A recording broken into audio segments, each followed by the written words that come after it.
Hello, everybody. Brian here with the AHA Real Estate Exam Prep Podcast. Before I get started today, I am trying something new. Now, I have done plenty of videos, so I'm not a stranger to that by any means, but I am actually doing a video recording in addition to an audio recording of this podcast. Thought that it would be good. In whatever way, shape, or form to get it out in multiple formats. I'm going to put it on YouTube and stuff like that. So it's an exact copy. I mean, if you listen to the podcast through any of the podcasting apps and all that, you're going to hear the same identical thing. Just if you want to see a video of me acting like a fool, you can watch that on YouTube. So that is something that's brand new. So I wanted to give that as a caveat because many of you may have seen some of my videos, things like that I've recorded in class and all that. But again, I've never done a video recording of a podcast, which I know is probably silly from the standpoint that it's really no different than anything else I've ever done. But every time I do a podcast, there's always these nuanced things I kind of do in the background that you guys never get to see, like acting like an animated crazy person. If you're only listening to me, you don't get to see me flailing my hands around and being crazy and jumping and all that. Sometimes maybe you can feel that, but anyway, with the video, you'll get to see that now. Not that you want to be very clear. I'm not thinking that you want to see that, but just in talking to some people, we felt like it would be a good idea that some people are truly visual learners. And even though I can't really show you anything, I may say, hey, look at this piece of paper right here. If you're listening to me audio wise, then you're not going to see it. So I'm not going to do a lot of that. But at the end of the day, maybe you see something. You see stuff in the background. You see my Yoda Legos back here. You see my my Camaro back here, some of that stuff. So you'll see some of that in the video, but in the audio, it's like all I hear is the voice. So take that for whatever it's worth. Let's get this episode started.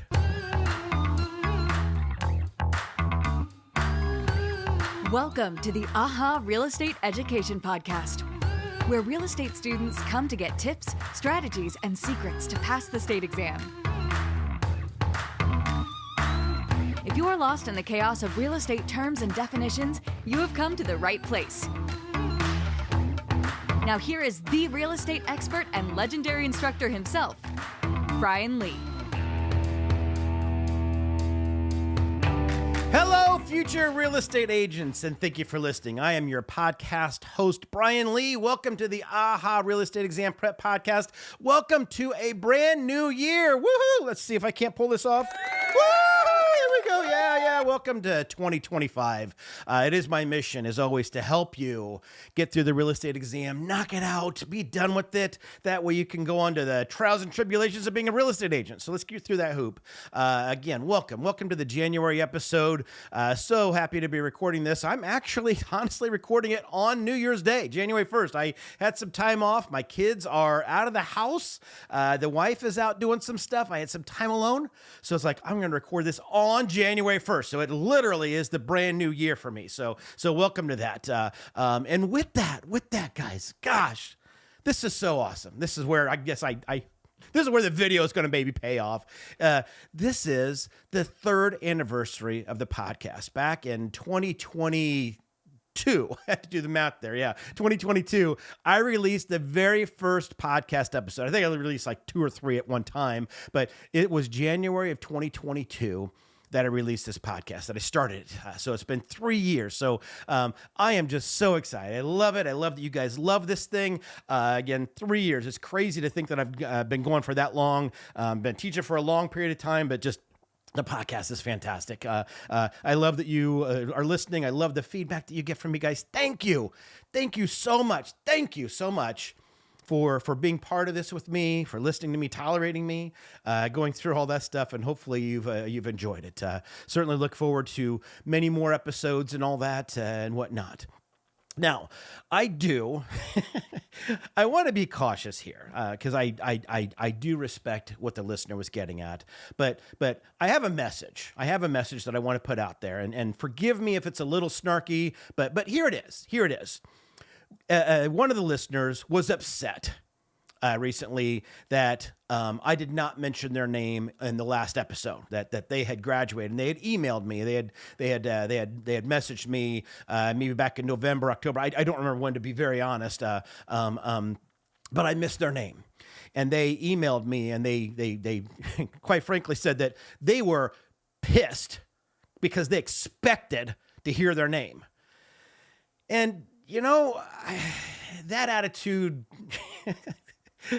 just annoys me. I'll be very honest. I did not purposely avoid this person. I apologize that I missed this person. If any of you have messaged me and you're not on here, it is straight up a mistake. It's not because I intended to do it. Again, as I've mentioned before, I'm doing this podcast for free. In the list of priorities, without any disrespect, it's not the top priority for me. I'm in law school. I have a school that I am running. I have a family. I have kids, things like that. So it is a priority, but it's certainly not the top. And so sometimes the other things kind of get in the way. And so I do get rushed on occasion to get an episode out. So I'm trying to scramble around and get everything together, get my notes together, find all the names that I can. And honestly, sometimes I miss it. And again, I apologize for that. So again, if I'm doing that, it's unintentional. But this person, their attitude, quite frankly, sucked. I don't appreciate somebody telling me that they're mad at me, that they expected that I am required to put your name on here. That kind of an entitled attitude is not good. It's not good for life, guys. It is not good as a real estate agent. If you go into this expecting that you're going to earn a commission, that you demand that you earn a commission, that you demand that you want clients, that kind of mentality will not serve you well in the real estate community. It doesn't serve you well in life. Again, I'm not mad about being called out at all. If I missed your name, just say, hey, Brian, I kind of disappointed. I was hoping to hear from you this past month. I didn't hear it. And quite frankly, it could have even been that, depending on when I record these, I might get an email here in 5 minutes that somebody sent me a message to say, hey, Brian, I graduated, and I don't know that it's out there yet. So I may not put it out there until the February episode. So again, that could happen. So again, it's not that I'm trying to dismiss you or anything like that. But again, it was just, to be honest, it was gross to me. It's like, come on, for real? I'm sorry. I don't want to start off with a brand new year with that negative attitude. I wanted to turn it into a positive from the standpoint to, one, say I apologize. I'm not missing anybody on purpose, but also, again, to turn it into just a general attitude, maybe of entitlement or whatever, that as a real estate agent, that is not going to serve you well. It will not. Again, we are in the industry to serve the public, to serve clients. And anytime that we enter into anything where we have that entitlement, we have the expectation that you were supposed to use me as the agent, you were supposed to pay my commission, you were supposed to do this thing, I expected it. It doesn't come off well. It doesn't come off well. It does not come off well to clients. Again, maybe you're entitled to a commission. Again, there might be a contract. I'm not saying there's not a contractual thing, but it's an attitude. So I just wanted to share that with you. Again, more to address the fact that if I miss your name, I apologize. Just send me an email. Hey, Brian, I was hoping to hear my name. Can you put me on next month? Absolutely, I will. Absolutely, I will. Because again, I fully acknowledge that sometimes I'll miss an email. Sometimes I'll read a name and think that I've already said it. Whatever. I love being able to share that you guys have graduated. I want to give you those props all the time. But if you come at me, bro, you come at me and say, I'm pissed. Anyway, I'm going to get off my soapbox on that. But anyway, just wanted to address that for a little bit. And again, just change your mindset on that. Again, just in life, it's going to do real well. So with that being said, I do have a list of graduates, and I think I went through it pretty thoroughly. If I missed your name again, feel free to email me. You're not going to make me mad by saying, hey, Brian, I didn't hear me. Would you mind adding me to the next? And absolutely, I would love to. I would love to add you. So there's that. I will admit, too, I guess I'll say I was going through the list, and it was very light this month. I was like, my goodness. I told my wife, I was like, there's a very short list. Normally, I'm going on this list for like 20 minutes, it seems. And this one was light, and then she reminded me, well, Brian, it was December, because again, I'm literally recording this January 1st, 2025. It was December, and there were the two holidays that kind of happened over the past month. Thanksgiving, Christmas, Kwanzaa, Rosh Hashanah, for my Jewish friends, all that. There are a lot of holidays that are going on here, and maybe your priority was that.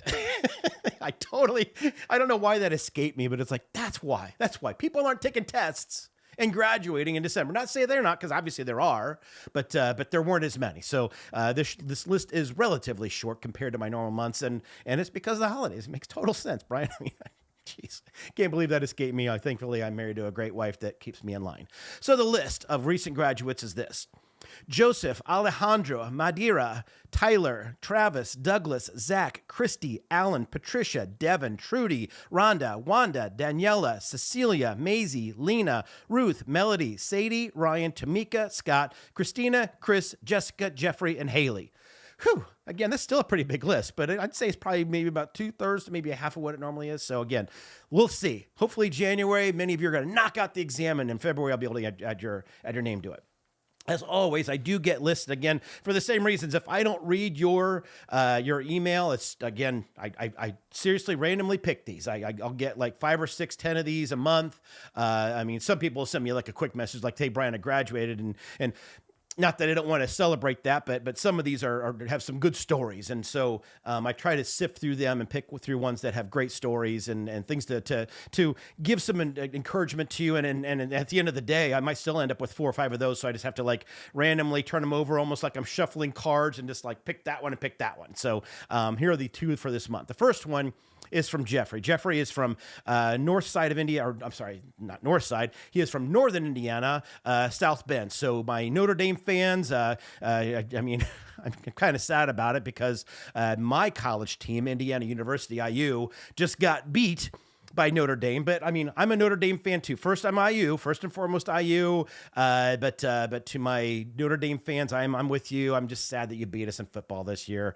But hey, you were the better team without question. So I'm moving on. So Jeffrey writes this: sitting outside the test site in South Bend, passed both parts of the test with 40 minutes to spare. I live about 10 miles from Michigan border, so I'm starting to look into what I need to get a license there too.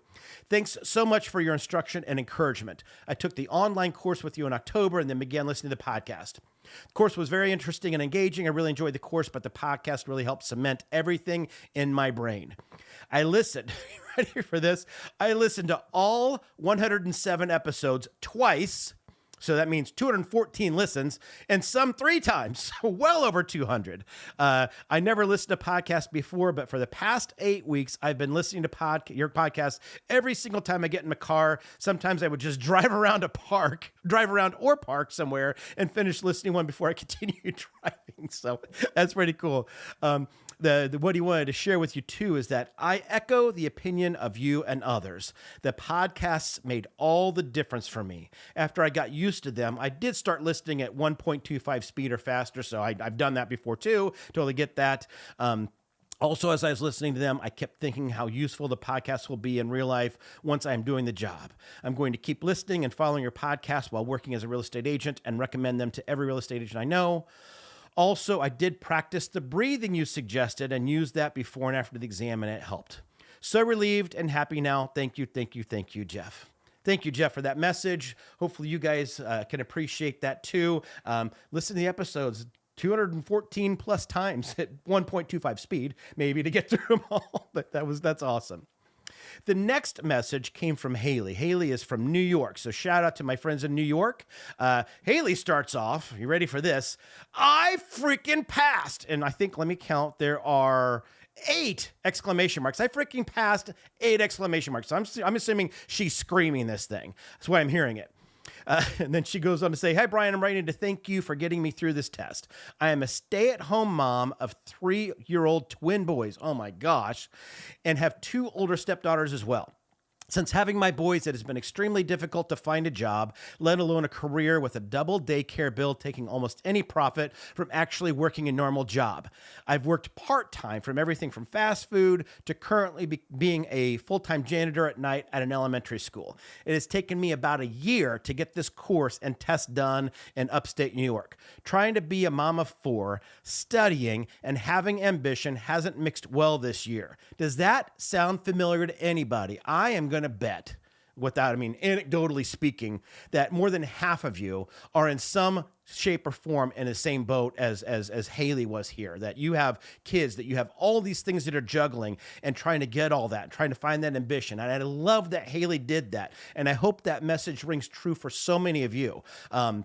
Going on with this, she goes on to say, listening the past couple of weeks to your podcast for at least 3 hours a day while at work cleaning has been a savior to get this done by my deadline. Thank you for making this show and helping me find a career that will literally be life-changing for myself and my whole family. I only took the test 2 times, but 6 months apart was too long to wait. Agreed. Do not wait 6 months. But again, you got through it, so that's great. And I wish I did it sooner after the first one. I can't wait to come back to you on any more, but for now, thank you for being my fairy godfather. I don't want to dismiss that. That is hilarious, fairy godfather. What's funny about that? Sorry. Makes me think of Snoop Dogg. I don't know why it is like, I think they call him the dog father, but when I saw that, I went, Godfather. I'm like, gosh, I never thought of myself as a godfather, but thank you. I'll be the fairy godfather and making this dream come true for me, because without you, I found it almost impossible to study on my own. Thank you for helping my Christmas be a lot more special and for giving me tremendous hope for entering 2025. You're amazing, and I will keep sharing your podcast online any chance I get. Sincerely, Haley from New York. So thank you for that message, Haley. Again, those of you that are still pushing through, still struggling, you're not alone. Again, I say that every single month. There's just one more example of somebody else that has a lot going on in her life. Twin kids, 4 kids total, trying to do a job, studying and all that. It is. I've been there. I'm a dad. I've got 4 kids too. I get it. You will get through it just like Haley did. All right. So this month, finishing up one of the last topics that we get into, at least in what I teach the class to all my students, and that is closing the transaction. So there's a lot of things here. There are some procedural things that we're going to talk about, but we're also going to go through some of the requirements, federal requirements, something we call TRID, the Truth in Lending Disclosure Acts, things like that. So we'll talk about some of that you'll need to know to some degree for your state exam. So want to go through all that today to make sure that you understand some of the process, some of the procedures, as well as some of the law that it's required to know. And certainly you'll want to know this for the real world, as well as for, again, when you're taking the exam. So the first thing I want to talk about is just to recognize that when we're at the closing, if anybody's ever been closed on a home, if you've ever purchased a home, if you've ever sold a home, you're probably have some familiarity with this, is that there are 2 events that generally occur, and one of them has kind of a subcategory. The first one is simply the transfer of real estate. So there are documents that are signed, the deed and whatnot, that transfer the property from the seller to the buyer. So on that day, the buyer is effectively the legal titled owner of the property. Now, again, some states might be a little different, and I would recognize that. But effectively, on that date, the property is going to be transferred. That's the date that the documents are signed that transfers the legal interest, the legal ownership from the seller to the buyer. So there's that part of the transaction. The next is the exchange of monies. So whether it's, again, it's not that there's cash that gets handed across the table, obviously, or maybe not so obvious, but there's not cash, but still, there's a closing statement, which we're going to talk about in today's episode too, a little bit about that. And that is that, the buyer has to pay the purchase price. So there's going to be that exchange. So the buyer's paying it, the seller's getting that purchase price and buying the home for $100,000. So here's $100,000 and the seller says, thank you, I'll take the $100,000. But there's other fees too. And again, we'll talk some about this. There's lender fees. If the buyer has a lender, there's going to be fees for that.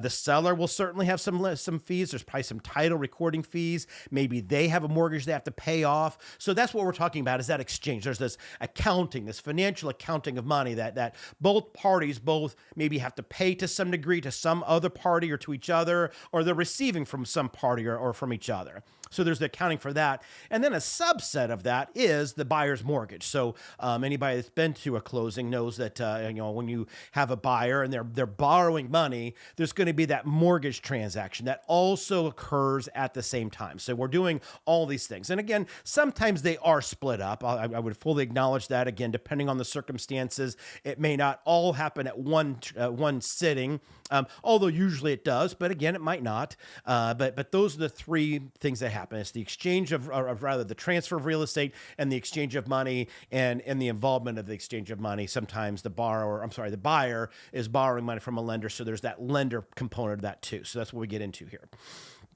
Now, the next thing that we need to talk about is how a closing is conducted.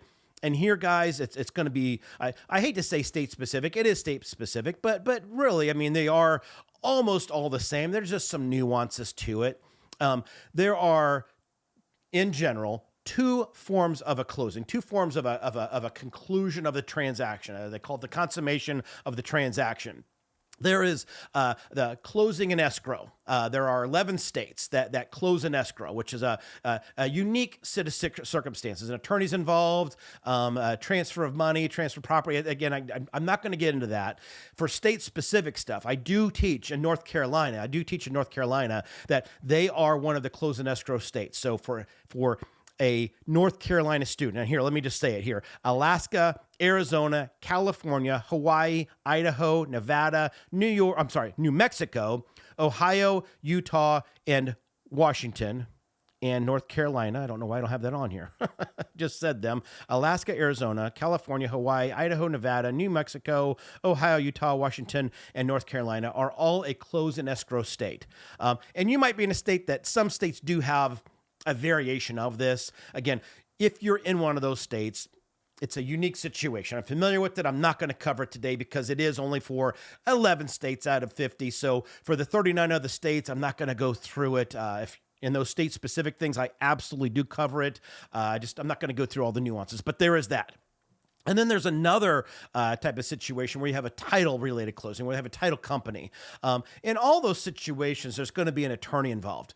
The questions that come about primarily on the exam, again, outside of the state-specific questions, are what is an agent's involvement in that? And usually the answer is none. Now, that's not to say that they can't be involved, because in both type of closings, whether it's a close in escrow state or it's a title-related type closing state, attorneys are always going to be involved in some way, shape, or form. But sometimes a real estate agent can be involved in it too. So the answer to the question is, can they? Yes. Now, again, they've got to be cautious. They are not attorneys, so they cannot conduct any legal type of things. They can't create a deed, for example. They can't, write up a contract, things like that, or like a mortgage contract, which a lender takes care of anyway. But the agent can do some things. The cautionary tale, though, is that you probably don't want to. If you're an agent, you don't want to do this. Can you? Absolutely. Should you? Probably not. But if the question comes about, can an agent conduct these closings? In some states, they can to some capacity. So there was that. But always there's an attorney involved. The next thing I want to get into before I talk about the rest of the procedural stuff, just to kind of put this all together, is to talk about the federal requirements. It all falls under the heading of RESPA, R-E-S-P-A, Real Estate Settlement Procedures Act. This has changed a lot over the years. The last most notable change, I believe, happened in 2014. There have been other changes, but significant change happened in 2014. Prior to that was 2009 and all that. So if there's more changes, then certainly I'll talk about those on future episodes. But for the most part, RESPA has stayed the same for the past 10-ish years or something like that, with a few changes.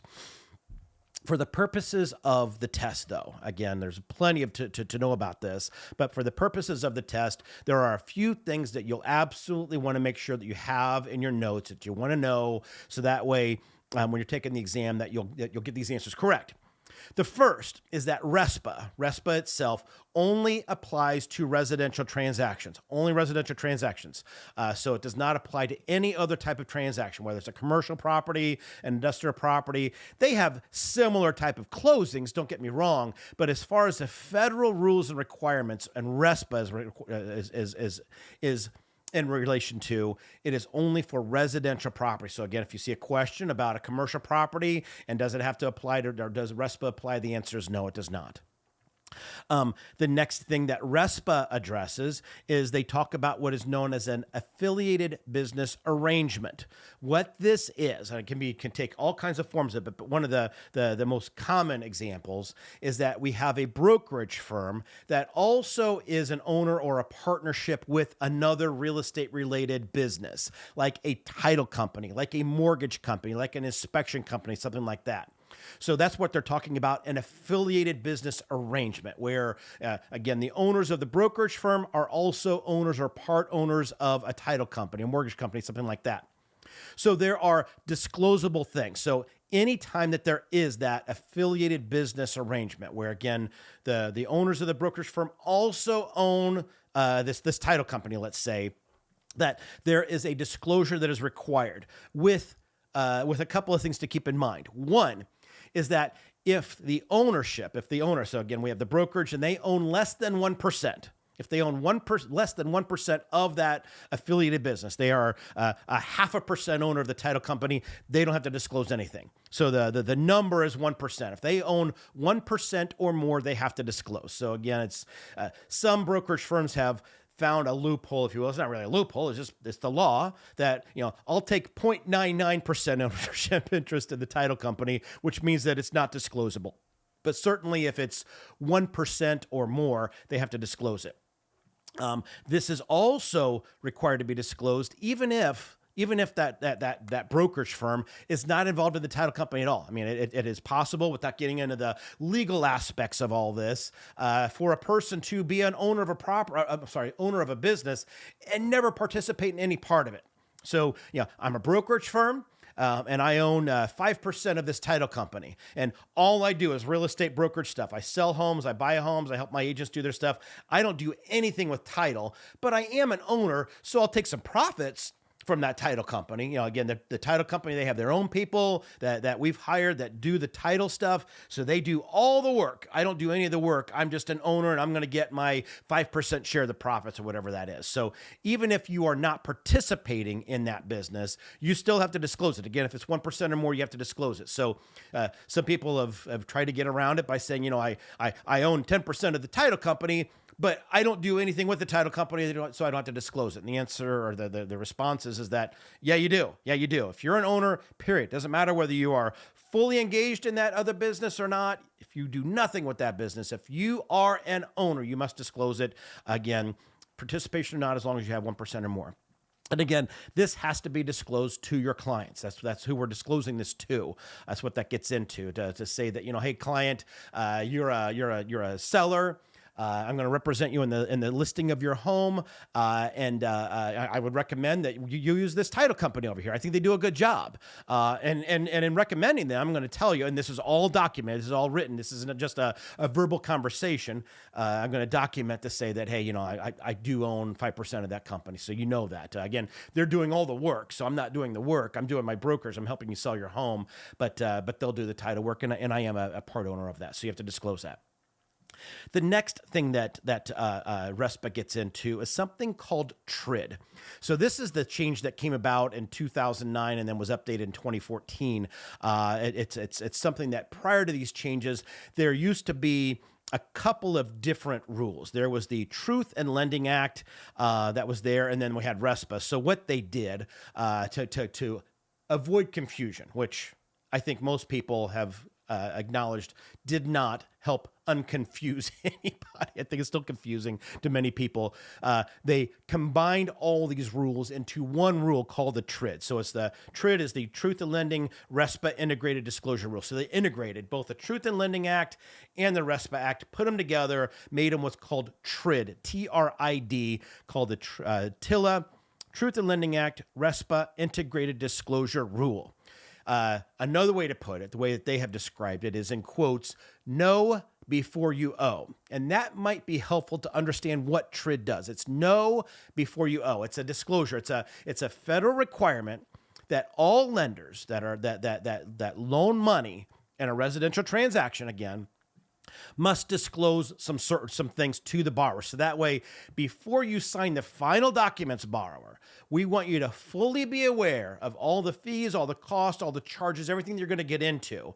That way, you don't show up at the closing and go, oh my gosh, I didn't realize my interest rate was this. I didn't realize my payment was that. I didn't realize I was going to have to come up with that down payment, things like that. That's the whole point of TRID, is to avoid it. So that way nobody goes into this thing shocked. Again, they still do, to be very clear. It still happens. But at the end of the day, this is designed to alleviate that as much as possible. So to alleviate that, they've created two forms. They are the loan estimate form and the closing disclosure form. So both of these forms are delivered to a potential borrower. So somebody is borrowing money. So again, generally speaking, this is going to be the buyer in a transaction. But certainly, if a borrower, or rather a property owner, if you were the seller of the property or you own the property and you're refinancing, it applies to you too. So this applies to the lending of money. In a transaction where real estate agents involved, this is most likely going to happen almost every single time at a purchase transaction where the buyer is borrowing money to purchase this property. But still, I want to acknowledge that if you're the owner of the property, I bought the home 5 years ago and I'm getting a home equity line of credit, or I'm going to refinance my interest rate, things like that, that these rules still apply. So this is not just for purchases, but just strictly speaking, most of the time that agents are involved is on that purchase side, not usually on the refinance side, although we could be. So the two forms are the loan estimate form and the closing disclosure form. So a couple of things to know about that. The loan estimate form, this form is something that happens at the beginning of the loan process. So a potential borrower goes to a bank and says, I want to borrow money. I'm going to buy this home over here at 123 Main Street, and I need to get approved. So the lender meets with this person. They get their credit score. They look at the credit report. They look at their income. They go through all this underwriting process, and the lender gives them what is called a loan estimate form. Estimate being the critical part of that is that we're estimating today at the very beginning of this, here's what we think your fees are going to be based upon what we know. We know your credit scores, we know your income, we know your debts. We have a pretty good picture of where you are. So here's what we are estimating your fees to be.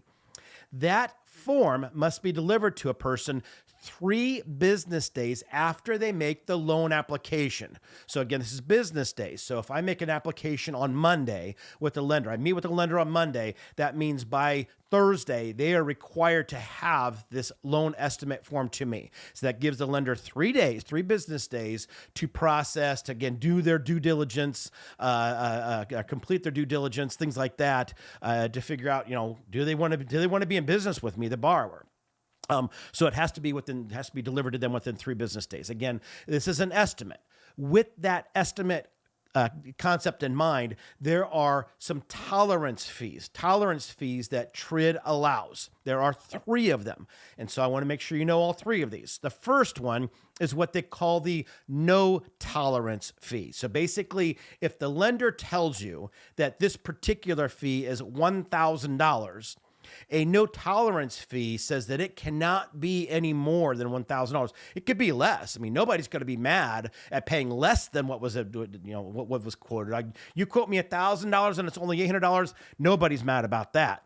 But you quote me $1,000 and it's $1,200. That's where the red flag is thrown up. So no tolerance fees cannot change, or at least change for the worse. These are going to be lender-related charges. So these are the fees that the lender charges. This is going to be their discount points. This is going to be their interest rate. This is going to be the payment that they're going to charge you. Once you get the loan, this is what your monthly payment's going to be. If they have underwriting fees, if they have documentation fees, things like that, those fees cannot change. At least, again, they cannot increase. So there are no tolerance fees. The second form of tolerance is what they call a 10% tolerance. These are settlement charges. So these are not lender charges. These are charges that the title company or the escrow company, they charge to close this transaction. So this is going to be like recording fees. This might be a deed preparation fee. This might be an attorney fee that the title company charges or the escrow company charges, things like that. So the lender is not charging these fees. There is a title company, an attorney, there's again, an escrow company, they are charging these fees. Now, the lender, they are quoting them, so the lender has to be diligent about making sure that they know what those fees are. But again, because the lender themselves are not charging them, TRID does allow a 10% differential. So let's say that they quote you a closing fee of $300. But it turns out the title company, the escrow company, charges $330. They are still okay. So even though they're charging more, it is within the 10%. If they charged you $400 and then they quoted $300, then they have a problem. So they can't charge more than the 10%. So that's what the 10% tolerance fees. This is for settlement fees themselves. The third tolerance, if you want to call it that, and it's really it's what they call an unlimited tolerance. These are services that the client themselves shop for.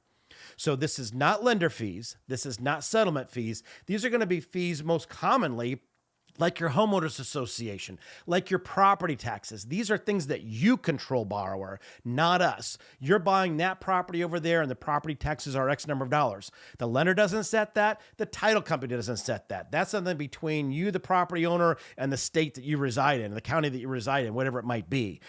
Property insurance, you go to State Farm, you go to Allstate, you go to Amica, you go wherever, you go to Geico, you go buy something from the get-go.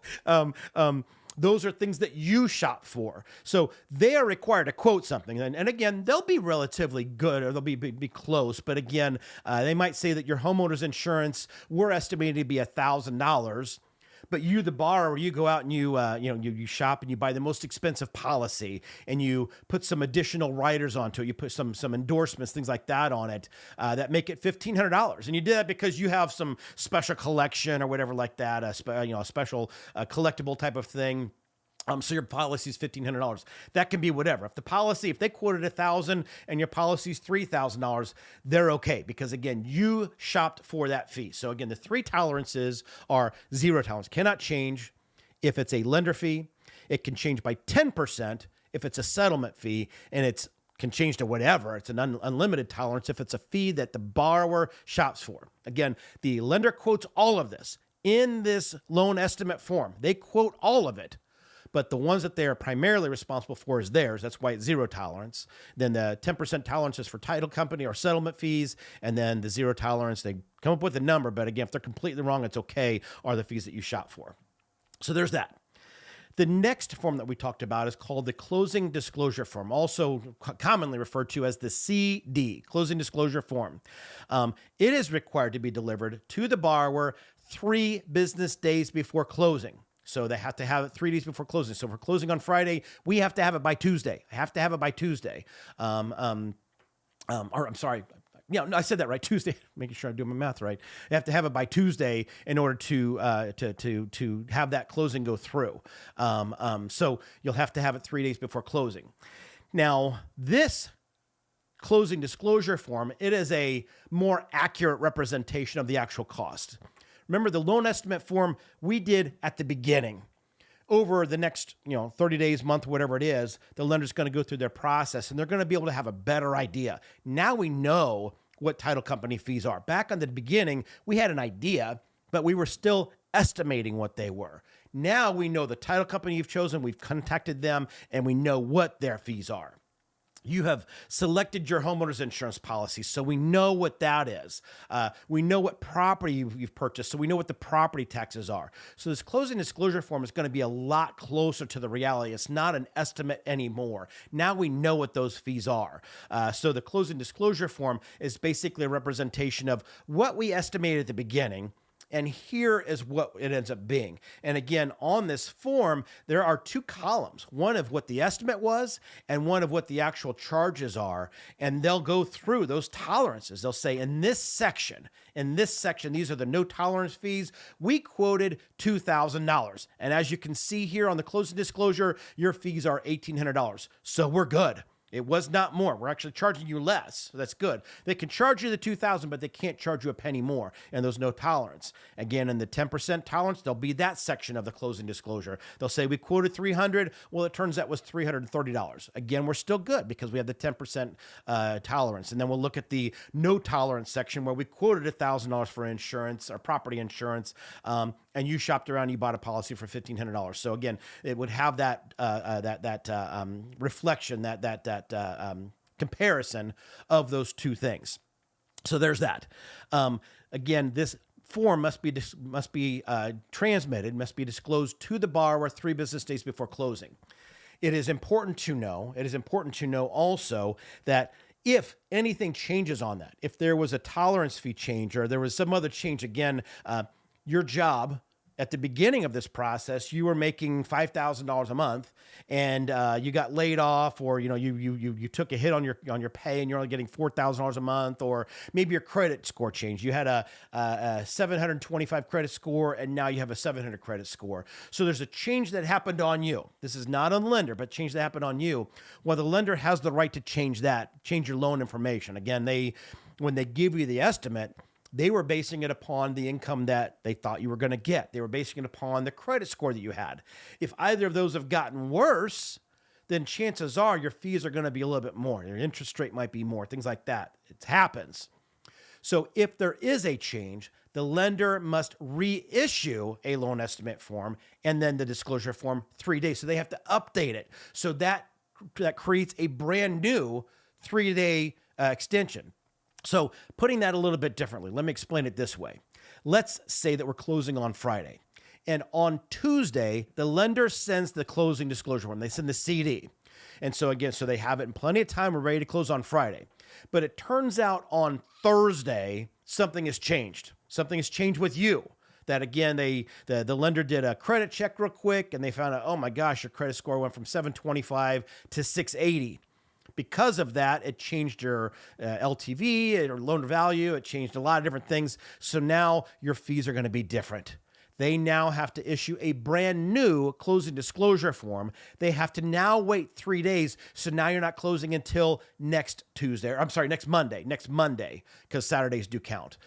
So that is a requirement that if anything substantial changes on that disclosure, even though, again, in my example, they got it to you initially on time, but a change happened, that triggers a brand new 3-day waiting period. So now we're redisclosing all this stuff on Thursday, and so now we're going to have to wait 3 days. We're not closing on Friday is what I'm saying. Even though the borrower could say, I'm totally fine with these fees. I totally get it. I didn't make a payment, so it dropped my credit score or whatever.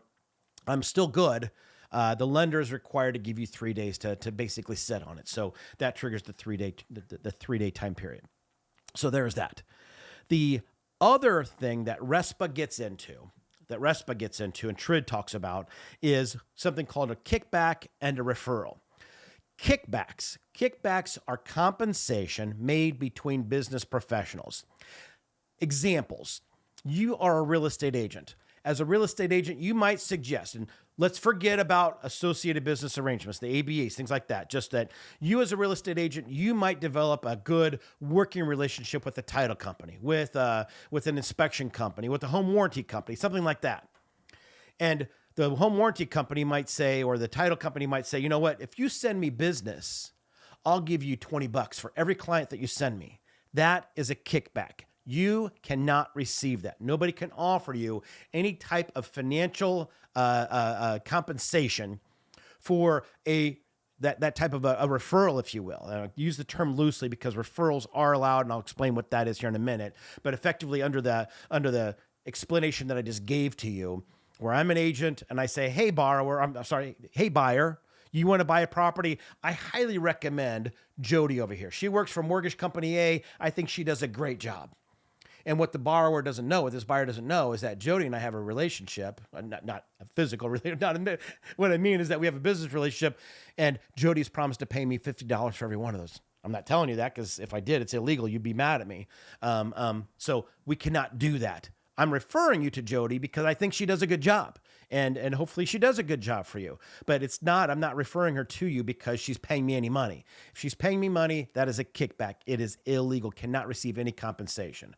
So that's what a kickback is the payment for that type of a referral type of situation where I'm an agent, or heck, even I could go the other way where the title company says, hey, Brian, you're a real estate agent. I'll send you a buyer if you give me part of your commission. Can't do that because, again, that would be a kickback.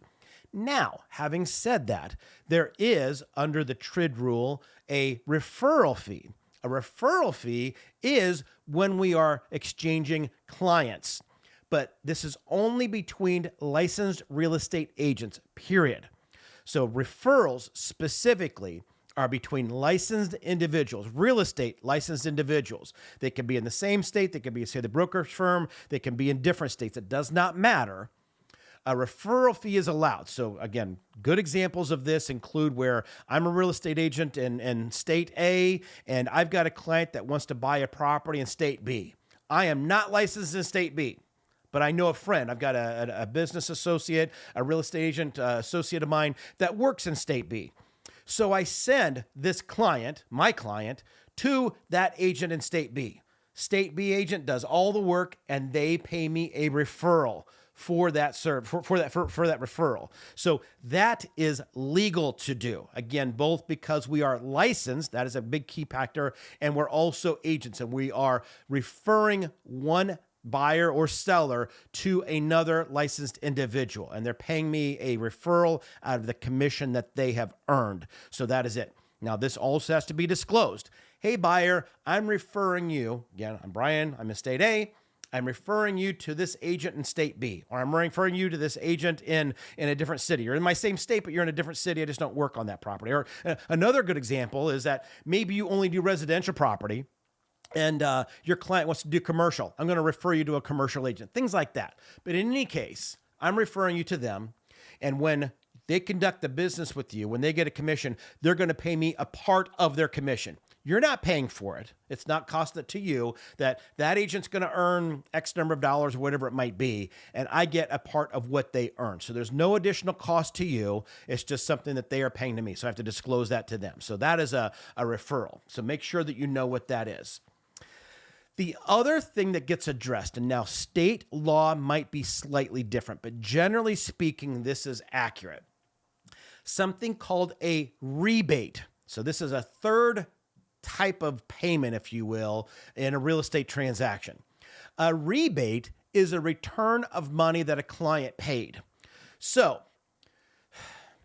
in today's world, this probably won't happen very often, but in the past, I'll explain it to you generally speaking, but it's not likely to happen in today's world because of license law changes, NAR, settlement changes, all that kind of stuff. But let's say that I'm a buyer's agent, and the buyer agents in the past have sometimes been compensated by the seller or the listing agent, that the listing agent paid my commission. I'm the buyer's agent. I represent the buyer. The buyer doesn't pay my commission. The seller paid my commission, or somebody else paid my commission. In that commission was paid for a service that I provided to my client, the buyer. And even though they didn't pay it, I can rebate them some of the money that that was paid to me for their benefit. Because again, I represented that buyer. That I served that buyer. I took care of them. My service was for them. Somebody else paid the fee. Doesn't matter who paid it. That fee was paid for the service that I provided for this client. So just like as if they did pay it, what I'm going to do is I'm going to rebate some of that money. So let's say, again, let's put some numbers to this to kind of help illustrate this a little bit better. I represent the buyer. I'm helping them exclusively through this entire transaction. When we close on this transaction, the transaction is consummated, I get a $3,000 commission check. That's how much I got paid. And the seller, the listing agent, somebody else paid it. Even the buyer paid it as far as that's concerned. It doesn't matter. What I can do is take part of that $3,000, let's say $500 out of it, $500, and I pay it to my buyer client. Again, because that $3,000 that was paid to me was for the service that I provided to my client, the buyer. So that is referred to as a rebate. So I can do that if I've received compensation for a service that I provided to that person, and that rebate goes to that person that I provided the service to. I can't, again, in that same identical scenario, I'm the buyer agent, I got paid the $3,000. I cannot rebate money to the seller. Even if the seller paid it, I don't represent that seller. They are not somebody that I did any service for. They may have paid it as due to a contractual obligation in some way, shape, or form, or some advertising agreement, whatever it might be. But at the end of the day, my client was the buyer. So that rebate goes back to my client. Again, has to be disclosed. I have to tell everybody, hey, seller, hey, everybody in this transaction, I'm getting paid $3,000. And out of that $3,000, I'm giving my client, the buyer, $500 of that. So everybody has to get the disclosure. But that is also a scenario. Now, again, some states might not allow that. And certainly, I want to be clear, not that you need to know this for the test, but I do want to be clear about this, that it could create a tax obligation too. Again, you're not going to very likely need to know that at all for the test, but if you're doing any form of a rebate of that type, it could trigger some form of a tax obligation or tax reporting obligation that you have to make. So just be aware of that. So take that for whatever it's worth. The next thing that we get into talks more about the mechanics of the closing itself now. So here I'm going to work through how a closing statement would look. So depending on what it is, it could be used on a HUD-1 form. There are other closing forms that could be used, but effectively we're filling out the document that is processed at the time of the closing, that we're closing on this property today, closing an escrow, closing a title company, whatever, that we are concluding this transaction. We're consummating this transaction. So in that, on this form, we're going to, as I mentioned at the beginning of this lesson, was that one of the things that we're doing at this closing is the exchange of monies, that I'm paying this for you, you're paying that for me, I'm paying you this purchase price, the title fees, the taxes, et cetera, et cetera. This form has a complete accounting of all the money that is exchanged and who it goes to. This goes to the title company, this goes to the lender, this goes to the recorder's office, this goes to the buyer, this goes to the seller, again, all that. Every charge that's on there is represented as either a debit or a credit. So you'll need to know what those are. A debit is a charge. So we're looking at on this closing fee, on this closing statement, we're looking at the buyer and we're looking at the seller. Those are the two parties to this transaction. So let's just say we're looking at the buyer. It doesn't matter which one we're looking at. I'm just picking the buyer for right now. So we're looking at the buyer. What fees or what monies are happening on your part of the transaction? Certainly, there's the purchase price. You have to pay money. You're going to have to pay money to the seller for the sale of this property. That would be a debit because it's money that you owe. It's money that you have to pay. So a debit is money that is coming out of your pocket that you are paying. Now, again, literally, it's not coming out of your pocket. I'm just trying to use it as a metaphor of thinking that if you have a briefcase, a big wallet of money, that somebody's reaching into it and saying, I need the money. You're purchasing the home for $100,000. I'm taking $100,000 away from you. So you're being debited $100,000. You also might receive a credit. Credit is money that is coming to you. So somebody is providing it to you. That could be from the lender. It could be from the seller. It could be your earnest money. There could be due diligence fees. It could be a lot of different things, but it's money that's coming to you. So think of a debit as being a negative. It's a minus. It's money that you're losing. That think of, you have $1 million in your bank account. Let's pretend we all have $1 million in our bank account and somebody pulls money out of it. That means we're subtracting. It's a negative. It's a minus. It's a debit. We're subtracting that money. So now I only have $900,000 in my bank account. Where a credit, it's being added. It's a plus. It's addition. It's being added to me. So an example of this for the buyer would be the buyer's loan. When they borrow money, the lender is giving money to this borrower, saying, here, buyer, you are borrowing money from us. Here's the check.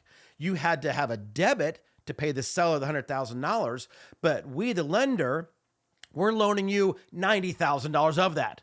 So you'll have a debit for $100,000 to pay the seller, but then here's a credit of $90,000. We're loaning this money to you. So here's your $90,000. That's a credit. It's a plus. You're getting that added to you. So when we do the addition there, basically you have $10,000 you have to pay because you've had to pay $100 to the seller, and we're giving you $90,000, so that's a credit.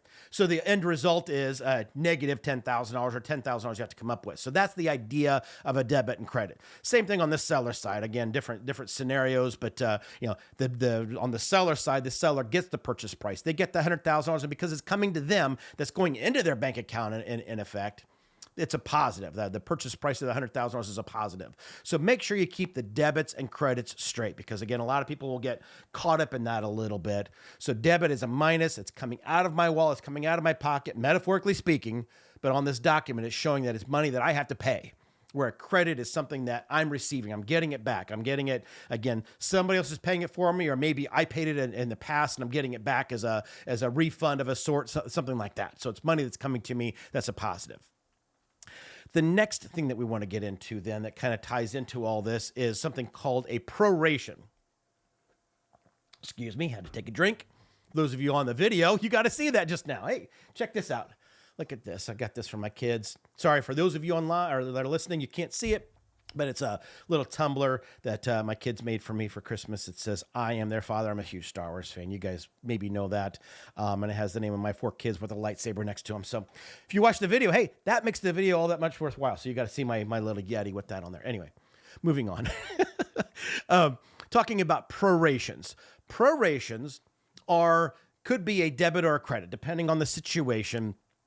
Between the two parties, between the buyer and the seller, when we have a fee that needs to be split. So there's I shouldn't say all kinds of scenarios. The most common are taxes and homeowners association and sometimes rental fees, like rent that gets paid on a rental type property. So the idea of this being that there are 2 different types. There's a prepaid and accrued expense. So let's talk about a prepaid expense. It's probably the easiest one to kind of work through.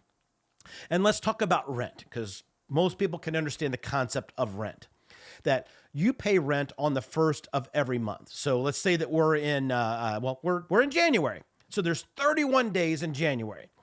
Rent is paid on January 1st. So the tenant has paid the owner of the property, and this, in my example, is going to be the seller, but the owner of the property, they've paid the rent for the entire month of January. Well, we're going to have a closing, let's say on January 10th. On January 10th. So in 10 days from today, or I guess 9 days from today, whatever. Anyway, on January 10th, we're going to have a closing.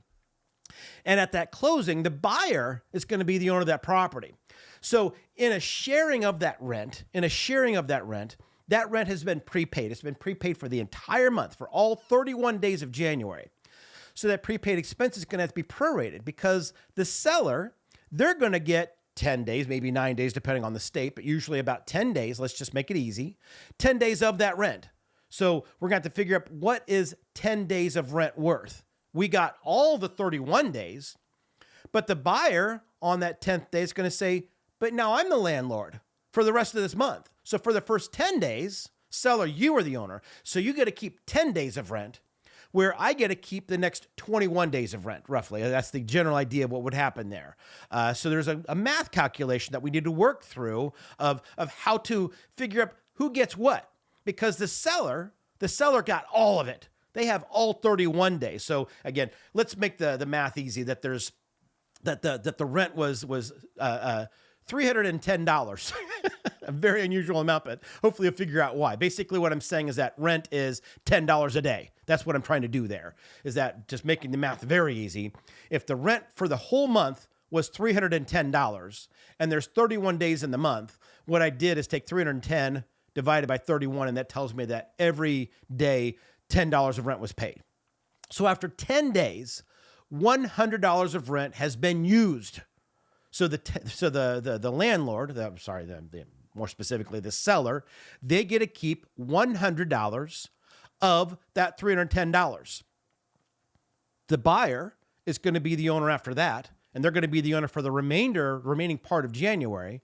So the buyer is going to get $210 from the seller. Because again, remember, the seller, as a prepaid expense, got the rent paid. They got all $310 on January 1st. They were the owner for 10 days, so they get to keep 10 days of that $310, which in my example is $100, because it's $10 a day. But for the remaining 21 days, the buyer is now the owner. They are the landlord now, so they get the $210. They get the 21 days of rent that has been paid. So because the seller has all $310, they're going to be debited. They're going to be charged. They're going to have to pay $210 out of their account, and the buyer is going to be credited $210. That is a prepaid expense, something that has been paid in full for a period of time, but has not been used up yet. So again, the tenant paid for the entire month, but only 10 days have been used so far. So when we close on the 10th, we still have 21 days left in this month. The buyer gets the 21 days that are remaining. The seller got the 10 days preceding the closing. So that's the idea. That's how that gets split. Now, an accrued expense is a little bit more complicated. The definition of it is simply, or I say simply, but it is this. It is a fee, or rather, it is a service or something that has been used up or has been used, but hasn't been paid for yet. A prepaid expense is something that has been paid in advance, but hasn't been all used up. An accrued expense, we've used the thing, but we haven't paid for it yet. In some states, we do, or there's something called taxes that are paid in arrears. And different states do different things, so this could apply to different ways. But I will use my home state of Indiana. Again, I teach this to everybody, so this is not true just of Indiana. I'm just going to use Indiana as an example. I also teach in North Carolina, and we would do it differently there, but still have some similar concepts. I teach in Georgia. They do it a little bit differently too. So I teach all over, but here's the general idea, and I'm going to use Indiana because it's easy to show Indiana. So in Indiana, taxes that are paid in 1 year, the bill that gets paid pays for the prior year. So let's put some dates to this. We are in 2025 now, as I said. People that are property owners used public services. They used the streets. They used the schools. They used police protection, fire protection, things like that. They used public libraries. They used parks. They used it all in 2024. So they have this service. They had the public service, the governmental services in 2024. They got the benefit of all that stuff, all the public services, schools, police, fire, all that stuff. The bill in Indiana for that doesn't get paid until 2025. So again, that's going to be an accrued type item. Again, matching with the definition being an item that has been used, which in this case, the public services were used in 2024, but they're not paid until some point in the future, which in this example is 2025. So it's important to understand that distinction, is that it's money that is still owed. It has been used, but hasn't been paid yet. So let's again pretend that we have a $2,000 tax bill that we have to pay in 2025, but we closed on January 10th. We're sticking with the same date. Who had the benefit of the services in 2024, the buyer or the seller? The answer is going to be the seller, because the seller was the owner of the property in 2024. Remember, the buyer, they're buying it January 10th, 2025. They don't even own it until that day. So prior to that day, the seller gets all the benefit. They got all the school, they got the fire, they got the police, they got the public libraries, they got the streets, they got all the services in 2024. So they got the use of all of this stuff. But in 2025, guess who gets to pay the bill? The buyer does, because the property owner pays the tax bill. Regardless of who used it, the property owner gets to pay it. So here in 2025, I'm the buyer. I close on this in January 10th, 2025. I get to pay the seller's bill. Can you see the problem here maybe? If I'm the buyer, why am I paying the seller's bill? They're the one that used that thing. No more than if you went to the gas station and you filled up your tank, and then I'm in the stall next to you, you say, "Hey, Brian, pay for my gas station bill." Like, why am I doing that? You're the one that got the use of that gas, not me. So it's the kind of the same thing. It's like, I mean, maybe charitably I'll do it.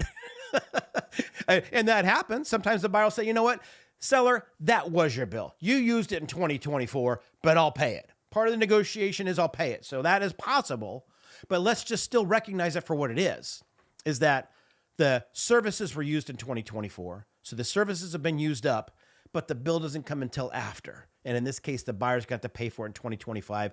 So that would be an accrued expense where the buyer most likely is going to go to the seller and say, "Hey, seller, when that bill comes around in 2025, when I have to pay it, I know it's my obligation. I know I have to pay it because I'm the owner.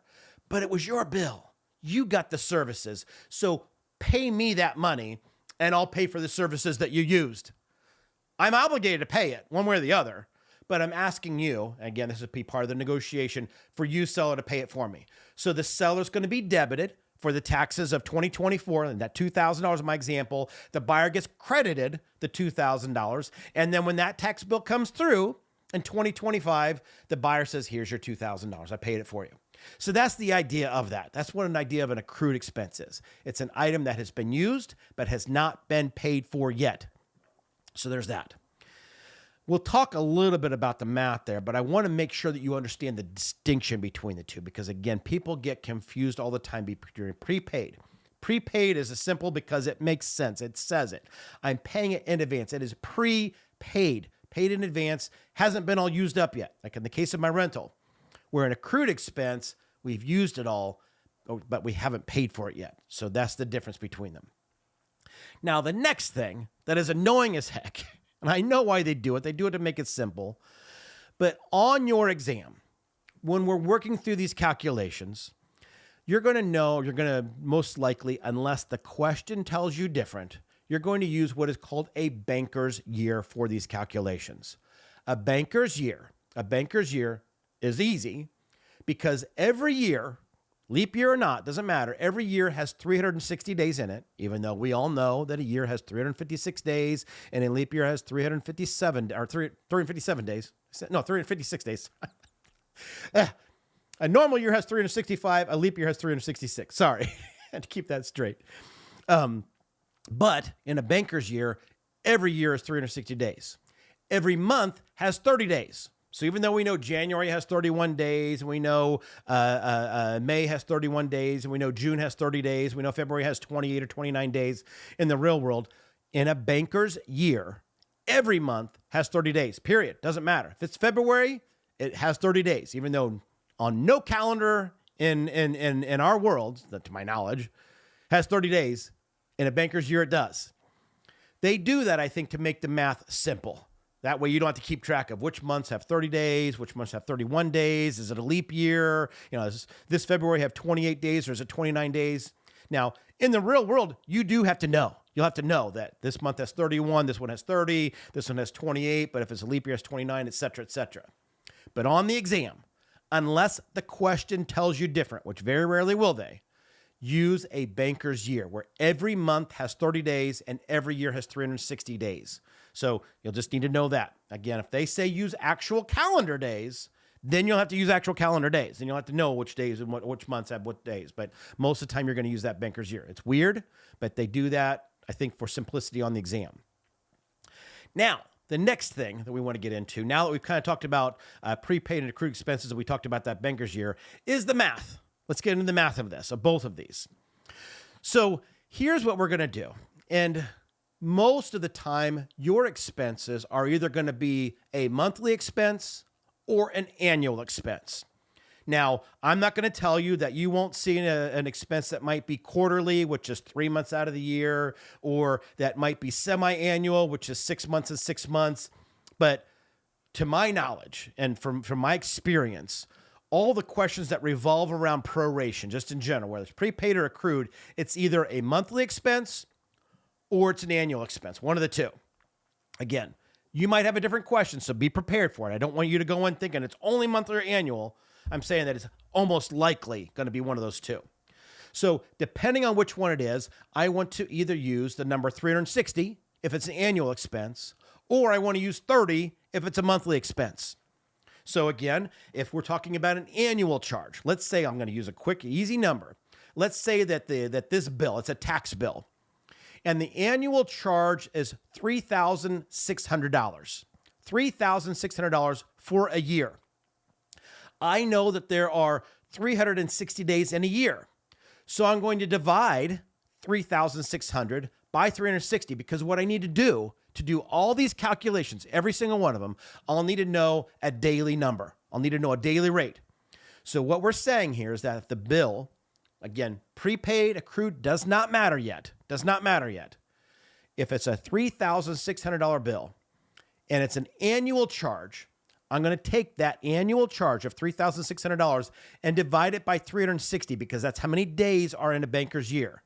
And what that tells me is that each day is worth $10. That's what that is. Again, I'm using easy math. On your exam, it probably won't be that easy. It'll probably be some unusual number with a decimal. But again, the math is identical. So I'm going to take that annual charge. If they tell you, I'm just going to, maybe another example.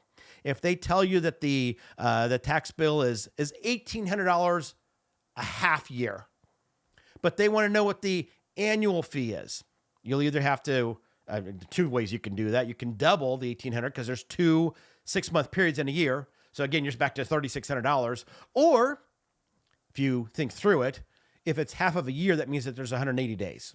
So you could take $1,800 for a half year and divide it by 180 days, which is half of a year. Not trying to make it complicated, just trying to throw different scenarios out to you. Either way, we're looking at an annual charge. So $3,600 a year divided by 360 days in a banker's year gives me $10 a day. If it's a monthly charge, let's make this easy. If it's a monthly charge and there are, and the bill is $360 a month. So the bill is $360 a month and there's 30 days in a month. That means that each day is worth $10 there too. So it just depends on how this plays out. So you'll need to know, again, whether you're dividing by 12, you're dividing by 30, you're dividing by 360. So you'll just need to keep your time frame straight.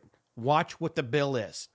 It'll say the annual tax bill is this, the monthly rent bill is this, the annual homeowners association. That's another one that we see is the HOA, your homeowners association. You might see that. So just keep the time frame straight. If it's a monthly fee, I'm divided by 30. If it's an annual fee, I'm dividing by 360. Because either way, I need a daily rate. I need a daily rate to figure out whatever we're doing here. Now, let's work through an example of this where we kind of worked off of what I just said. So in example, this first example, there is a $3,600 accrued, an item that has that has been used up, but hasn't been paid for yet. We are going to close on September 17th. That's our closing date, close September 17th. So I need to first recognize what an annual, or that this is talking about an annual. It said it was a $3,600 annual tax bill accrued expense. So I take 3,600, divide it by 360 days a year, and I come up with $10 per day. So I know that. The next thing I need to do is recognize that, okay, we have a closing that happens on September 17th. There are 257 days between January 1st and September 17th. The way that I did that is that there are 8 full months between January and September 17th. I'm going to count on my fingers. You guys can watch on the video. January, February, March, April, May, June, July, and August. Sorry. So there's 8 full months. And then I have a partial month of September. The reason I'm doing that is that I have 8 full months and each month is 30 days. So that means I have 240 days there. 8 months times 30 days for each month is 240 days. And then I have 17 days in September. So when I add 240 days for the months of January to the end of August, and then I add the 17 days, that means I had a total of 257 days between January 1st and September 17th. 257 days. That's how many days have transpired. That's how many days have been completed of this year.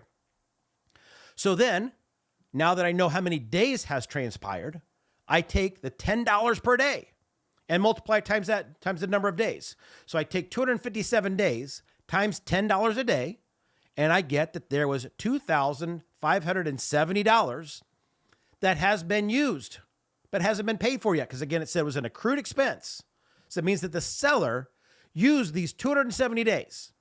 They used the 270 days. The buyer is going to be using it from September 17th to December 31st for the rest of the year. We're not worried about that yet because it's not due yet. We're talking about this bill that has not been paid for. The seller used it. They have used it from January 1st of this year until September 17th. The buyer's going to say, seller, we want you to pay for that time. That was your time. That is your bill, even though you haven't paid it yet, and we have to pay it. We want that money. So that means that there were 257 days. Again, the 8 months at 30 days a month, that's 240, plus the 17 days of September, that is 257 days.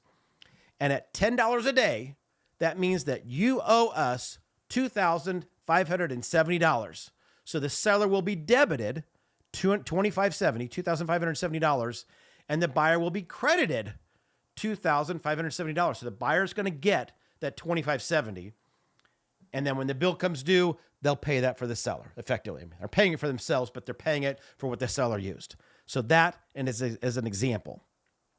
Now, and we'll work through some more math questions here in a minute.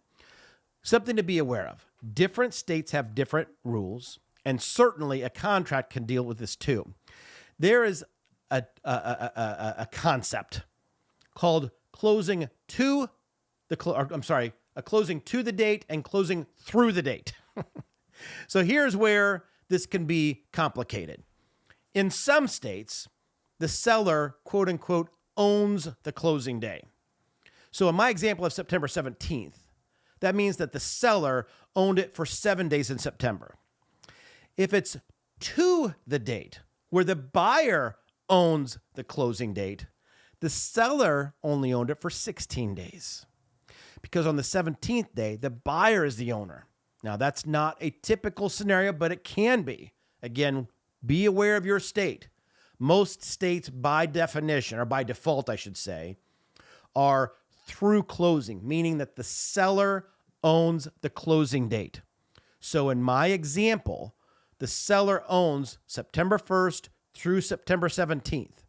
Even though on the 17th, the buyer's going to be the titled owner, the seller is the owner by default by state statute. So it means it's 17 days.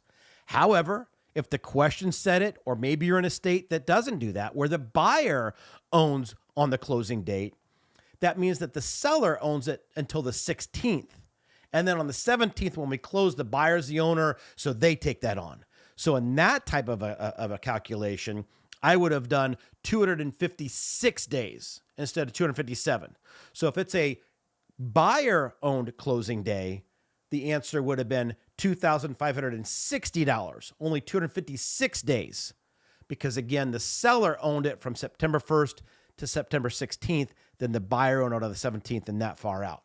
Again, most states are easy where the seller owns the closing date. So it's called owned through closing.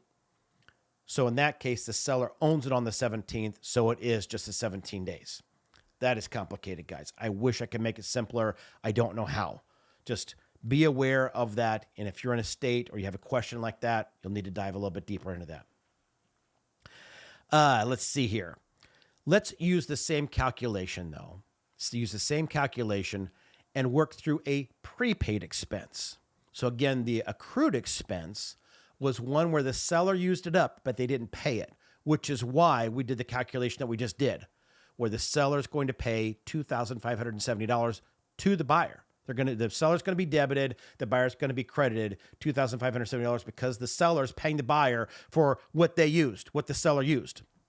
In a prepaid expense, let's say it's the identical expense, so it's $3,600, and it's still closing September 17th, and it's closing through, so the seller owns on the date. Make that all straightforward and simple. But the seller prepaid. What we're saying is that on January 1st, they paid the $3,600 bill for the whole year. From January 1st to the end of the year, they paid for the whole bill. But again, the seller only owns it through to September 17th.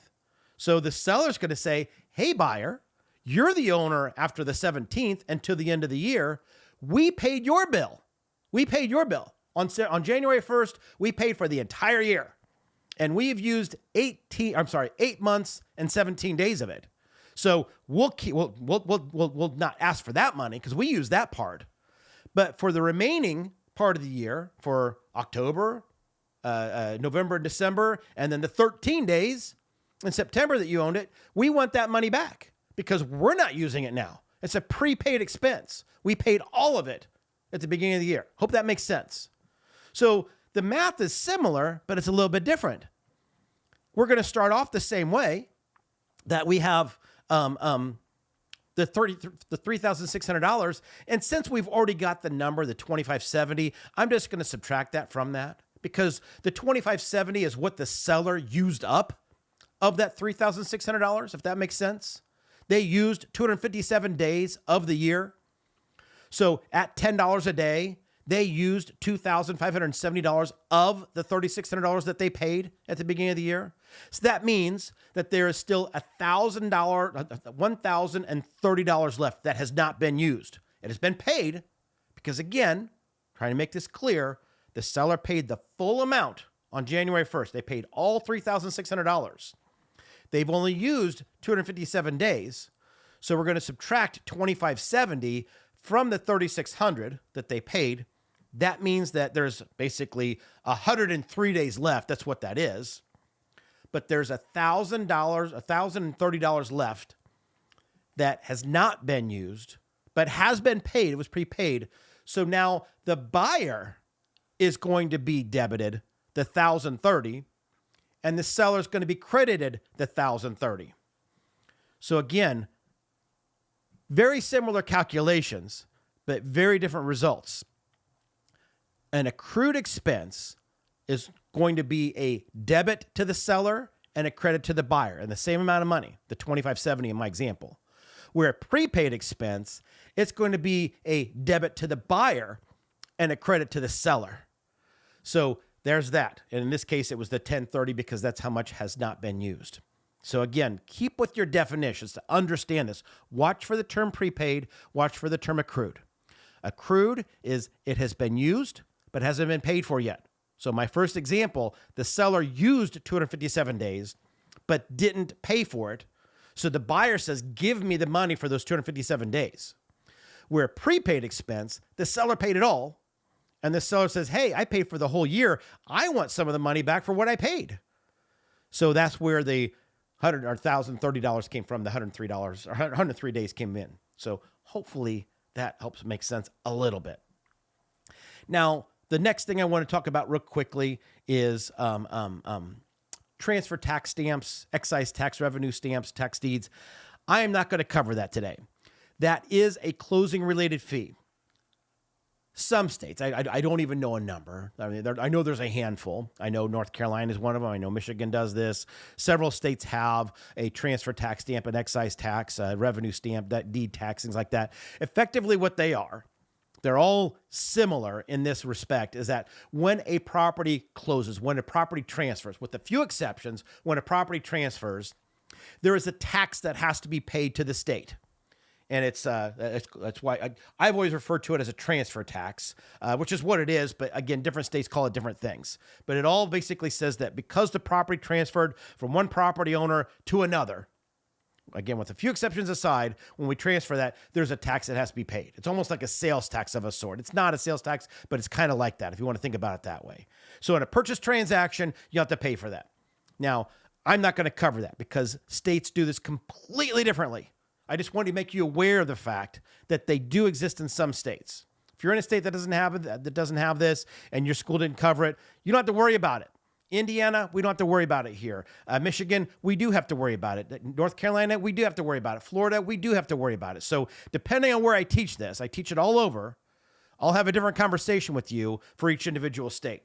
So on this podcast, for this, because this is a general podcast that's for all the states, I'm only simply mentioning that your state might have this. And if it does, we would have to have a different conversation. And it would be a state-specific conversation because I'll tell you that every state calculates this different. I've yet to see one state that does this identically the same. All states do accrued expenses, prepaid expenses the same way. So that part I can tell you no matter what state you're in, it's going to be the same. But for a transfer tax, an excise tax and all that, the calculation is vastly different. Again, I teach this in 4 different states. And the 3 states that I do teach it in, they all 3 do it completely different. And I'm happy to describe it to you. I mean, it's not complicated. I can show you how to do it, but it is different. So instead of going through all 50 states on how you handle this, if you handle it at all, I'm not going to do that here. Just be aware of it, and just talk to your schools about what that is for your state-specific stuff.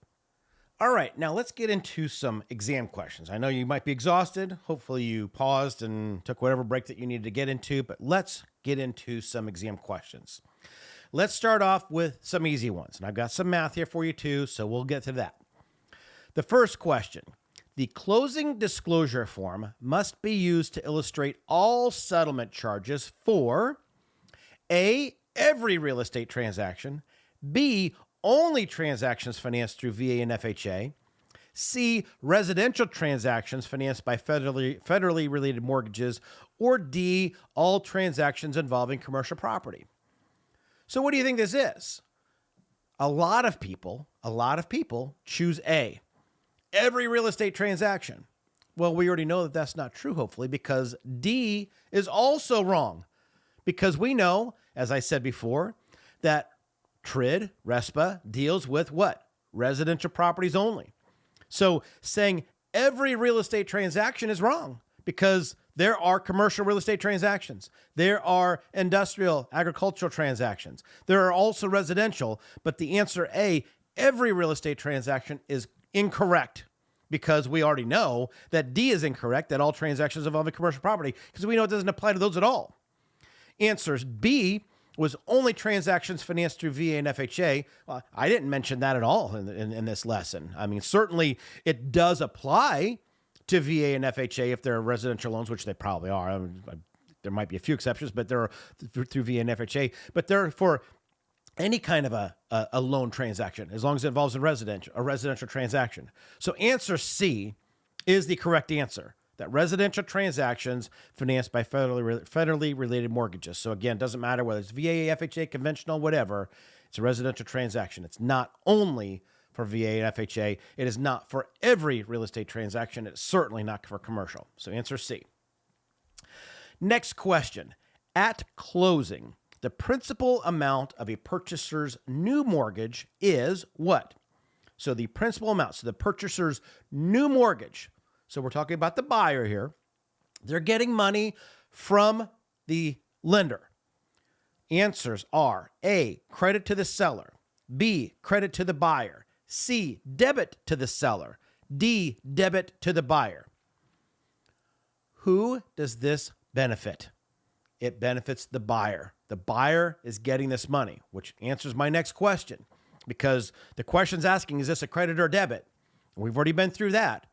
A credit is money that comes to a person. They get this money. It's that plus. Thank you, I got the money. A debit is money that's going out. We're talking about here that the borrower, the purchaser, the buyer, is getting a new mortgage. They're getting money. They're getting money. The bank says, here you go. The buyer says, thank you, I've got that money. Which way's the money coming? It's coming to me. It's a plus. I get it.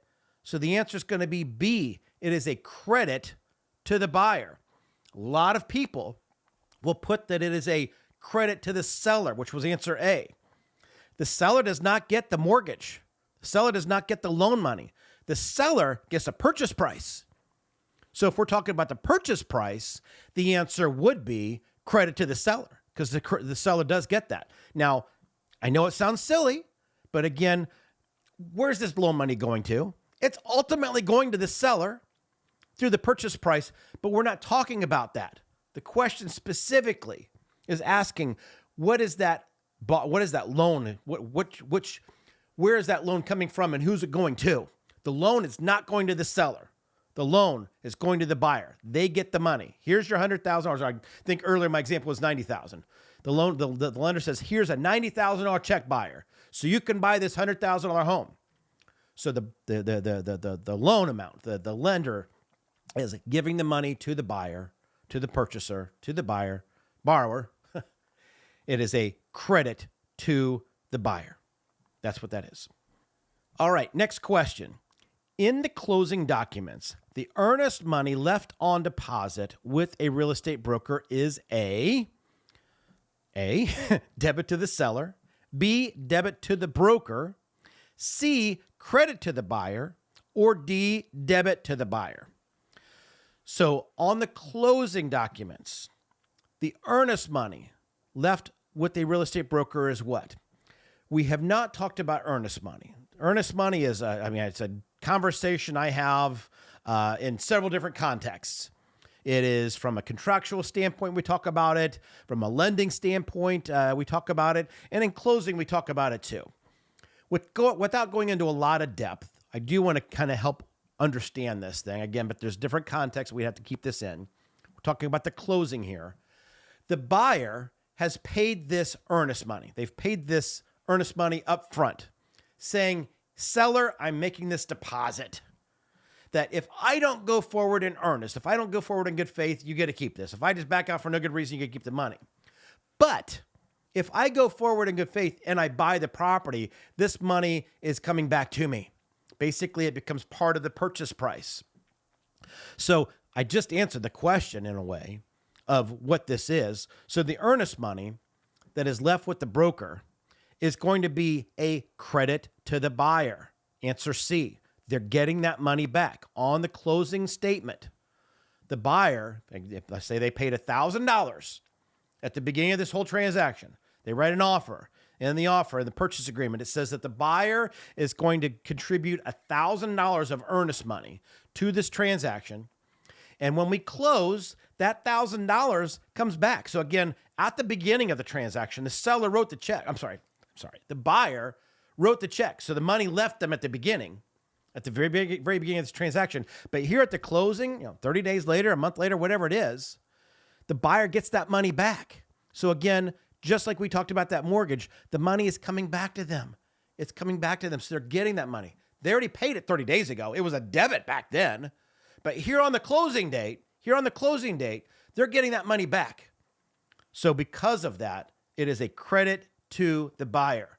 This is something that a lot of people miss. A lot of people will write or will choose answer A, that it's a debit to the seller. It is not a debit to the seller. The seller does not have this money. The question even said it's on deposit with the real estate broker. It is not with the seller.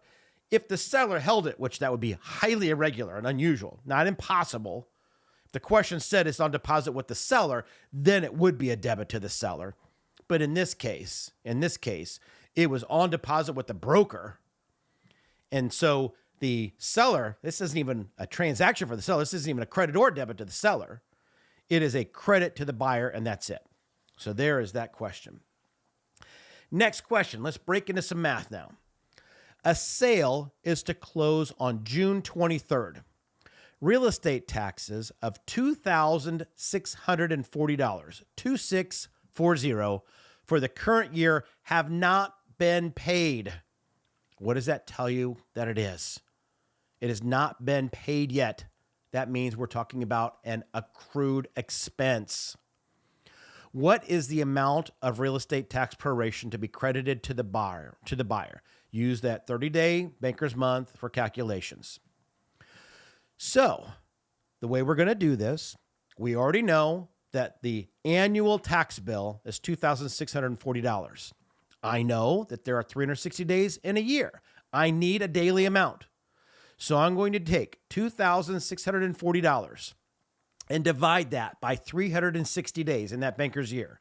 And that's going to give me, and I'm rounding here because it's a repeating decimal, is $7.33 per day. $7.33 per day. I took $2,640, which is the annual tax bill, 360 days in a year. I got $7.33 rounded. Now, we are closing on June 23rd. We know that the seller had the benefit of those taxes, of what the taxes paid for. Again, the police protection, fire protection, et cetera, for 5 months and 23 days, because they got it for all of January, all of February, all of March, all of April, all of May. That's 5 months. And then 23 days in June. 5 months at 30 days in a month is 150 days, plus the 23 days in June equals 173 total days that seller got the benefit of the public services. So in other words, the seller used 173 days of taxes at $7.33 per day. So we take that 173 days times $7.33 per day, and we get the total of $1,268.67, 1268.67. That's how much the seller is going to be debited. They're paying for that amount that they used, and they're going to credit that same amount, that $1,268.67, to the buyer. The buyer gets that money. And then again, when the tax bill comes due, the buyer pays that $1,268 because, again, it was an accrued expense. The seller used it for those 5 months and 23 days. They used it to June 23rd. So they owe that money. I'm sorry. They used that time. They used that. So they're going to pay for what they used, which is the $1,268.67. So that is how you would calculate that one. All right, this next question should be easy, but let's make sure. I mean, it's actually easy math. Just make sure you understand the concept here. If a seller collected rent of $900 from a tenant payable in advance on November 1st, which statement is true at the closing on November 15th? So again, the seller got $900 on the first day of November. This is a prepaid expense, guys. They paid it in advance. But we close on November 15th. So basically, we're making this easy. Every month has 30 days in it. If 15 days were the seller's ownership, that means that there's 15 days of the buyer's ownership. So they are going to split that rent exactly in half. That's why this math is easy. So the number is $450. That hopefully makes sense because, again, we're splitting it exactly in the middle. And we're assuming, because the question didn't say different, that it's the seller owns on the date of closing. So the seller owned the property for 15 days. The buyer's going to own it for 15 days. But again, remember, the seller got all the money for all 30 days of November.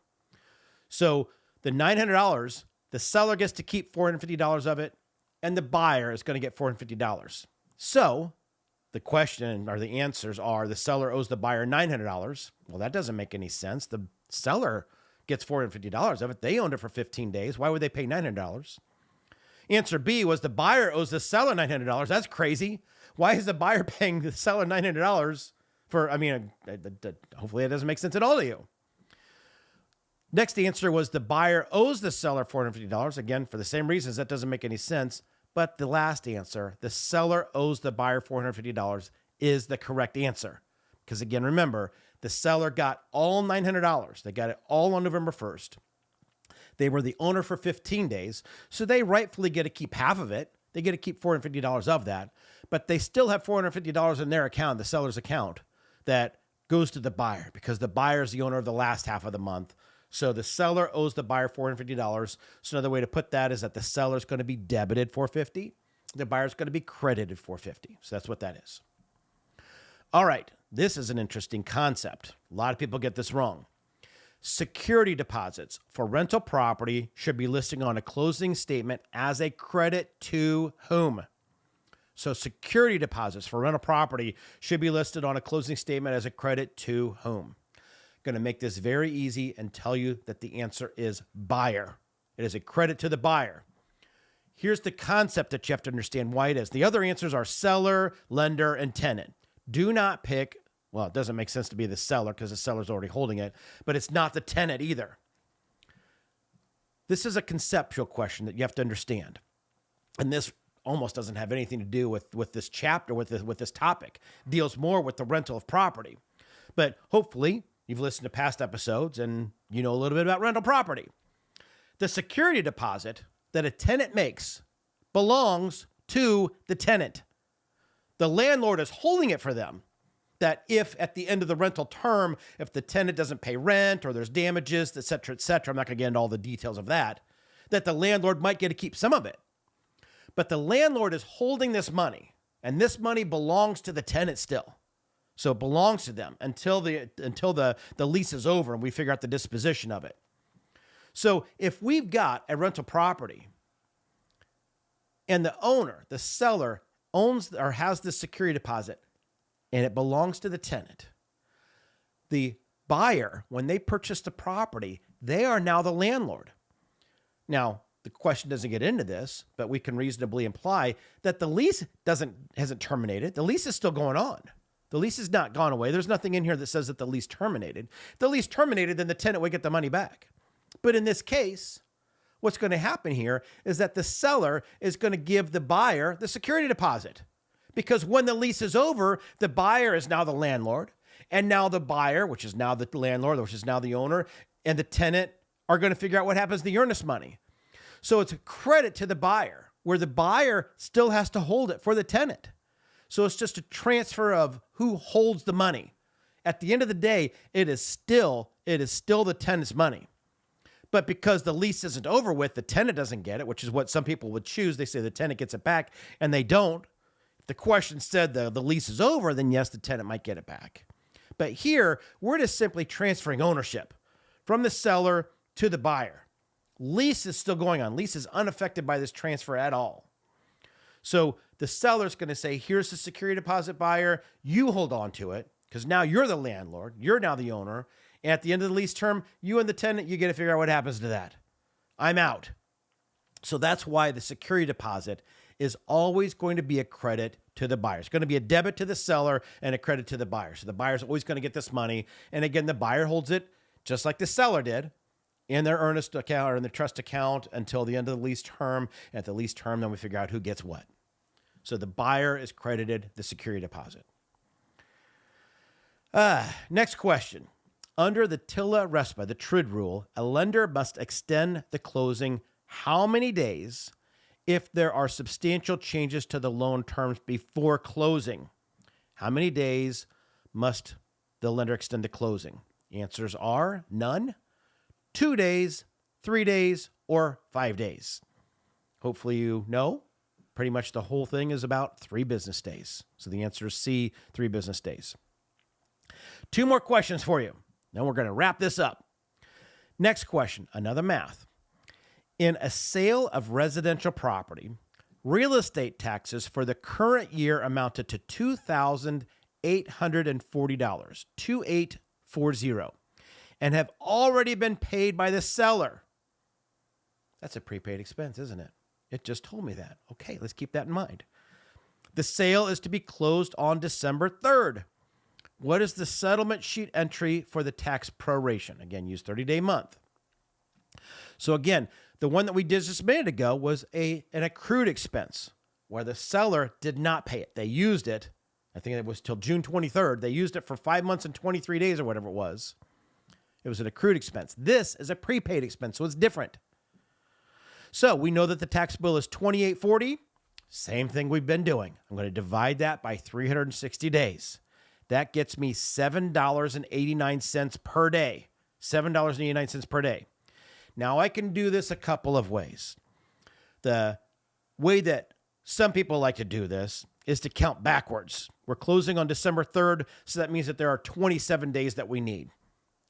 A lot of people just got confused by what I said. Some of you get it. Go for it if you get it. Here's the way that most people like to do this to make it straight. Let's just keep it straight calendar days. Instead of working backwards, let's just work forwards. Let's go from January 1st up until December 3rd. So again, how many full months are there? Again, I could do the math or count with my fingers, but there are 11 months. January, February, March, April, May, June, July, August, September, October, November. 11 months. So that means that there are 330 days so far. 11 months times 30 days is 330 days. Plus the 3 days in December equals a total of 330 days that has been used. Again, because this is a prepaid expense, the seller paid $2,840 on January 1. And they have effectively used 330 days of that.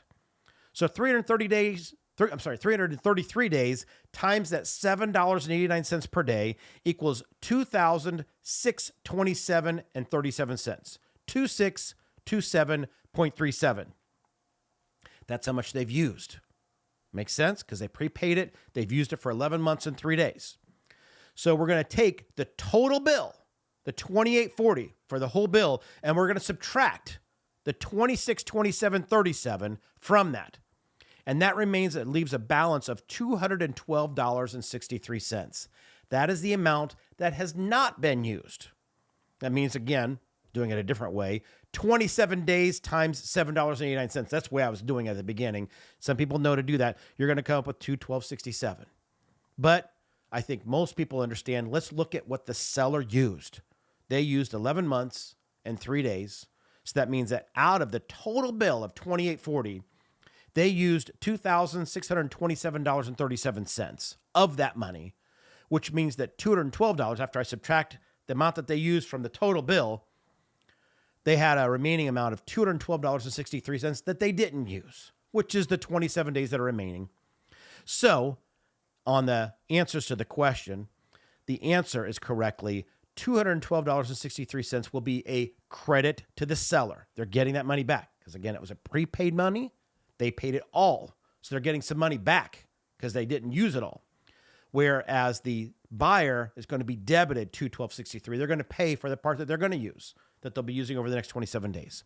So the answer is $212.63 credit to seller, $212.63 debit to buyer. So that's the answer. Last question. This is something we've not talked about either, but it's an important question and an important concept to understand too. A closing will take place on September 1st. The buyer's first payment will be due on November 1st. how many days of loan interest will the buyer prepay / be debited on the closing document? So we're closing on September 1st. First payment is due on November 1st. So how many days of loan interest will the buyer have to prepay? Answers are 30 days, 61 days, 0 days, or 31 days. The concept that we've not talked about yet, and I do talk about it in the mortgage section, but I want to talk about it here in closing. When we are looking at mortgage payments, which is what this is taking, what we're talking about, the mortgage payment that's due on November 1st. Mortgage payments are paid in arrears, meaning this. When you make a payment on the first of any month, let's just say we're January 1st today. I make a mortgage payment today, January 1st. My mortgage payment paid for the interest from December. So my payment on the 1st paid for December, the previous month's interest, not for January's interest. January's interest will be paid on February 1st. February's interest will be paid on March 1st, and so on and so forth. This closing took place on September 1st. So we're going to have 30 days of interest that are due in September. When would we make that payment? When is September's interest paid? It is paid October 1st. The only hitch to that is that it tells us in here that the first payment isn't going to be paid until November 1st. Well, some people might say, well, then the answer is B, 61 days, because there's 31 days in October. The problem with that is that when the payment is made on November 1st, what interest is that paid for? It paid for all of October. So we don't have to worry about paying October's interest. October's interest will be taken care of. When we make the bill, just like it says in the question, when we pay that bill on November 1st, October's taken care of. I don't have to worry about October. What you need to worry about is September, because I didn't pay that bill. I didn't pay it October 1st.